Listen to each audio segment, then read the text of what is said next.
शिजा को खाने के कमरे में लाए जाने पर शार्दुल की सौतेली बहन सोहनी ने अपनी नाराजगी जताई। वो इस कदर नाराज हो गई कि खाने की मेज से उठकर शिजा के पास पहुंची और उसका हाथ पकड़कर उसे बाहर निकालना चाहा।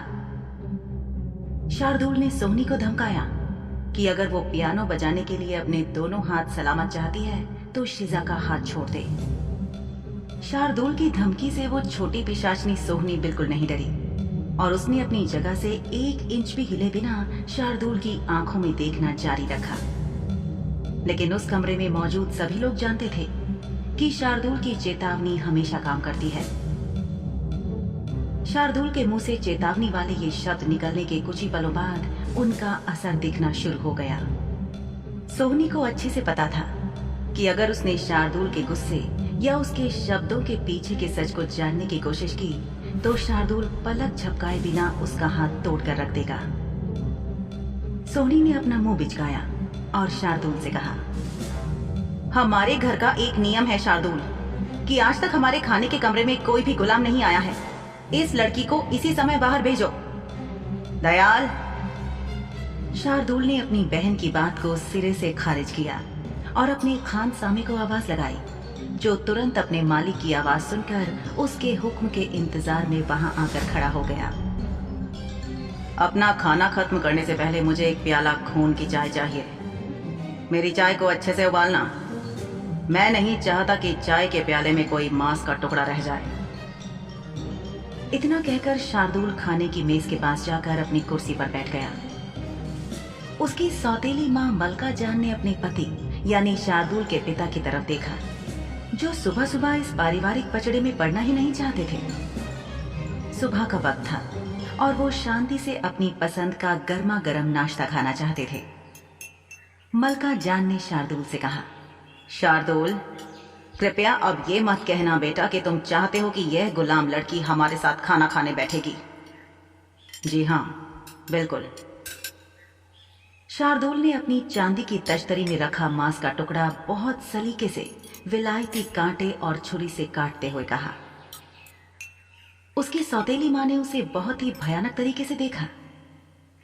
कुछ कहने के लिए बूढ़े पिशाच यानी शार्दुल के पिता ने अपना गला साफ किया, लेकिन इससे पहले कि उसके पिता कुछ कह दे, शार्दुल ने अपनी आंखें घुमाई और शिजा को देखकर अपने पास फर्श की तरफ इशारा करते हुए कहा, नन्ही चिड़िया, यहाँ आओ और यहाँ नीचे बैठ जाओ। शिजा ने अच्छे बर्ताव की तो उम्मीद की ही नहीं थी। वो जानती थी कि अगर शाह परिवार उसके खाने के कमरे में आने पर ऐतराज नहीं करेगा तो शार्दुल जरूर कुछ न कुछ ऐसा सोचकर आया होगा जिससे शिजा को तकलीफ हो। उस दौर में किसी भी नौकर, यहाँ तक कि विश्वास पात्र खान सामे को भी मालिकों के परिवार के साथ बैठकर खाने की इजाजत नहीं थी। और शिजा तो एक गुलाम थी जिसकी हैसियत नौकरों के बराबर भी नहीं थी। नौकरों के मुकाबले में उसकी कोई औकात नहीं थी, कोई सामाजिक स्थान नहीं था।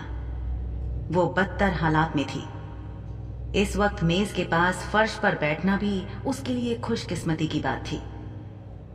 फर्श बहुत ठंडा था, लेकिन जो पोशाक शिजा के साथ साथ कई नौकरों ने भी पहनी थी, उस पोशाक ने उसे बहुत ज्यादा ठंड महसूस नहीं होने दी। शिजा फर्श पर बैठी इंतजार कर रही थी कि उसके सामने एक थाली रखी जाएगी और उसे खाना दिया जाएगा, लेकिन ऐसा नहीं हुआ। ऐसा लगा जैसे शार्दुल की मौजूदगी में शिजा के साथ दूसरी बार कुछ किया जा रहा हो। लजीज व्यंजनों से सजी कई तश्तरियों को भोजन कक्ष के अंदर लाया गया। एक के बाद एक खाना मेज पर रखा जा रहा था, जबकि शिजा को केवल खाने की खुशबू परोसी जा रही थी। शार्दुल की सौतेली माँ मलका जान ने एक खोखली हंसी हंसकर खीसे निपोरते हुए कहा, हो शार, तुमने तो हमें डरा ही दिया। शार्दुल ने मलका जान को अजीब सी नजरों से देखा। जाहिर था कि उसे अपने नाम शार्दुल का छोटा नाम शार पसंद नहीं आया था। मलका जान ने अगला सवाल दागा, क्या तुम इस गुलाम को काले बाजार से खरीद कर लाए हो? शार्दुल ने अपनी तश्तरी में रखे खाने को छुरी से काटकर इसे सूंघते हुए पूछा, जी हाँ, वहीं से लाया हूं। आप क्यों पूछ रही हैं? क्या आप गुलाम की तलाश में हैं? सच कहूं तो हाँ, काफी समय से मैंने कोई गुलाम नहीं खरीदा। क्या वाकई आपको नया गुलाम चाहिए? तो क्या आप बाबा से उग चुकी हैं? हो, ऐसा शायद बढ़ती उम्र की वजह से हुआ है। शार्दुल के पिता ने अब तक सुबह सुबह खाने की मेज पर हो रही इस बातचीत में खुद को बिल्कुल भी शामिल नहीं किया था। उन्होंने अपने बेटे शार्दुल को देखा, जिसने उन्हें आंख मारी।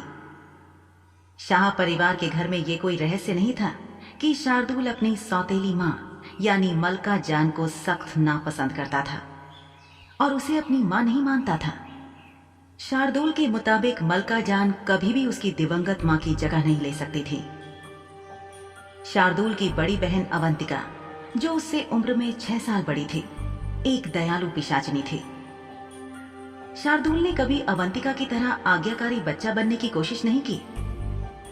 शाह परिवार के तीनों बच्चों में से अवंतिका बहुत समझदार और अच्छी मानी जाती थी। अवंतिका के उलट शार्दुल और सोहनी बिगड़ैल बच्चे थे। उनके पिता, जिसे बच्चे बाबा बुलाते थे, यानी अनूश राज शाह ने उनकी सौतेली मां मलका जान से जब शादी की थी, तब शार्दुल 15 साल का था।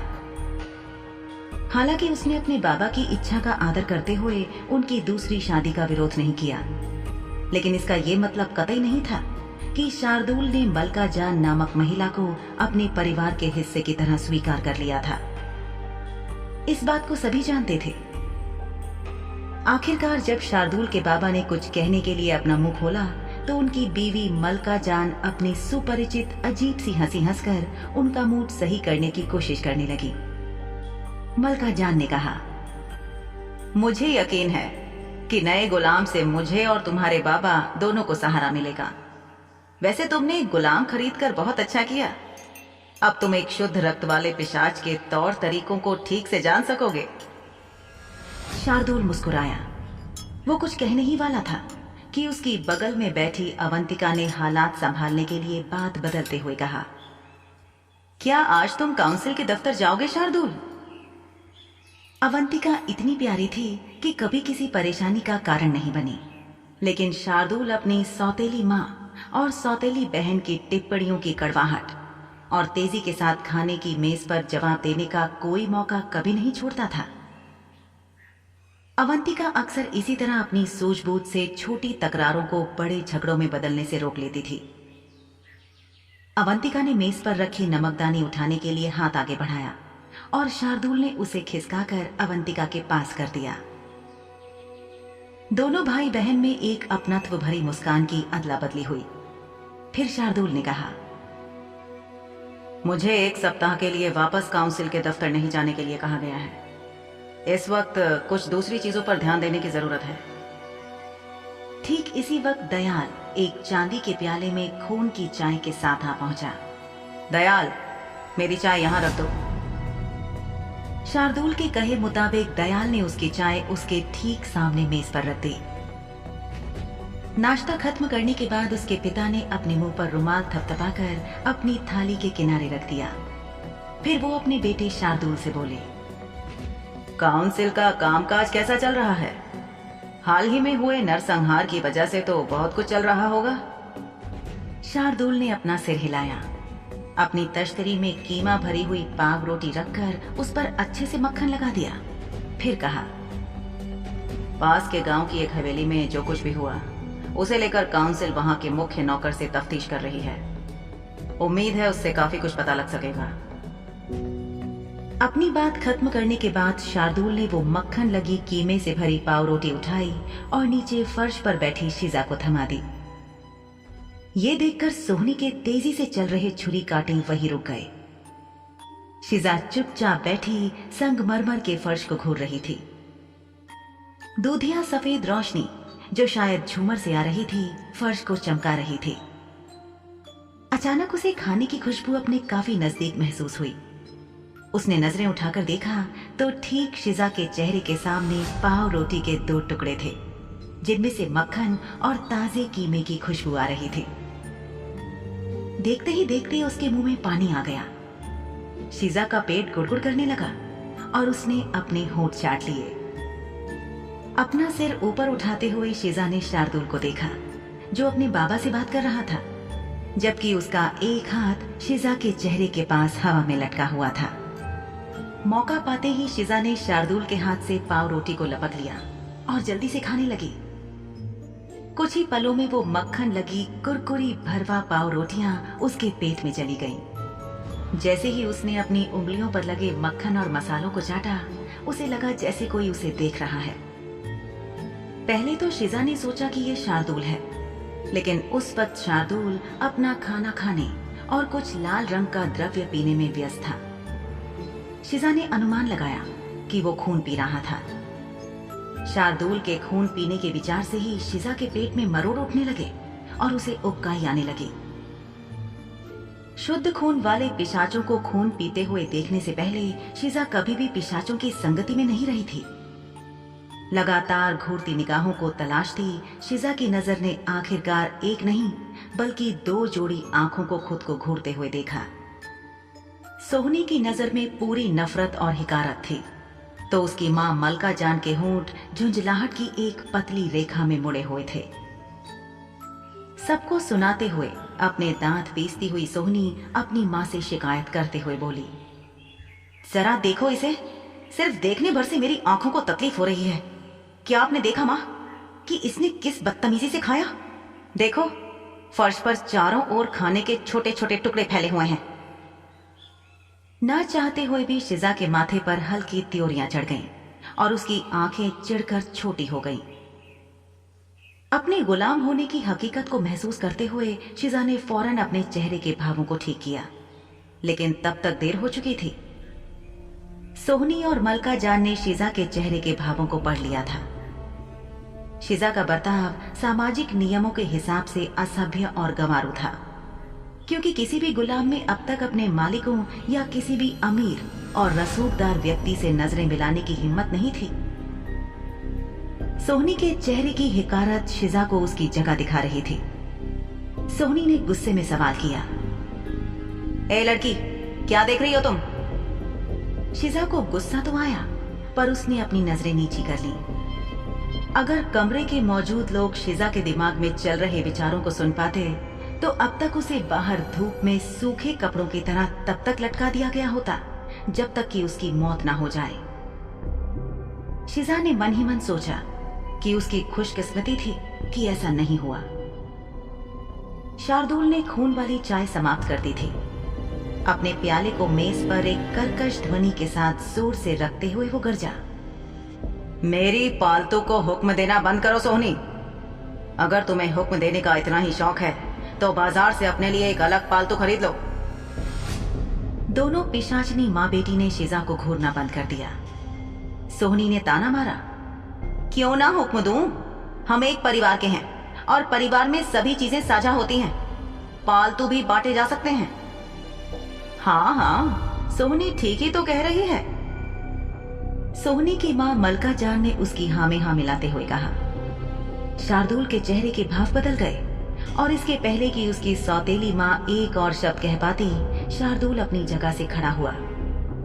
उसने एक और पाव रोटी शिजा को पकड़ाई और मलका जान से कहा, ये मुझे मिली थी, मैंने इसकी कीमत देकर इसे खरीदा है और मैं ही इसे यहाँ इस हवेली में लेकर आया हूँ। तो जैसा कि आप सबने सुना, इस पूरे किस्से में मैं हूँ और कोई नहीं।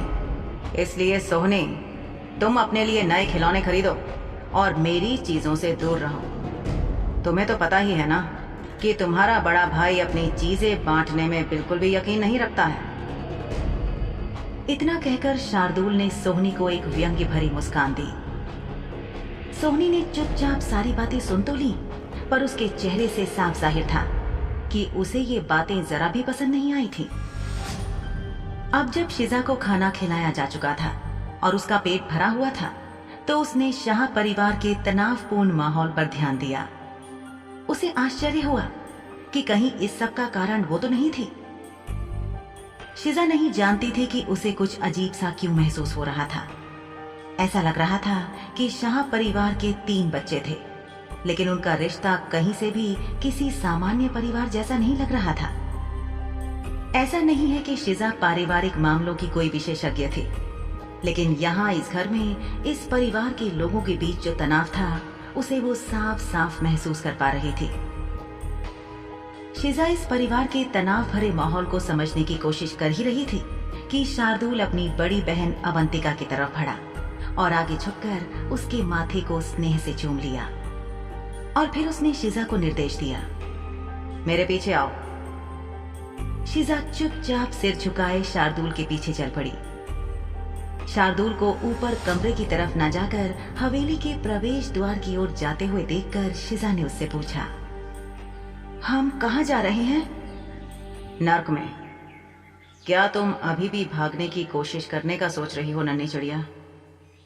शार्दुल ने बिना शिजा की तरफ देखे कहा, क्या आप कभी किसी बात का सीधा जवाब दे सकते हैं? क्या तुम्हारे पास हमेशा जरूरत से बहुत ज्यादा सवाल नहीं होते?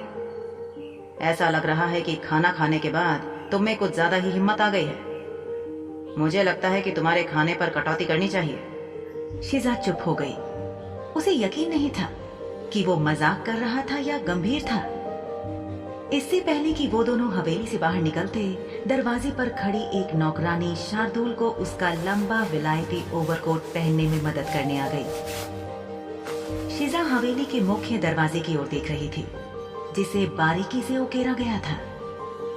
अपनी धुन में खोई शिजा का ध्यान उस नौकरानी के अजीब ढंग से कांपते हाथों की तरफ नहीं जा पाया, जो अपने मालिक की कोट पहनने में मदद कर रही थी।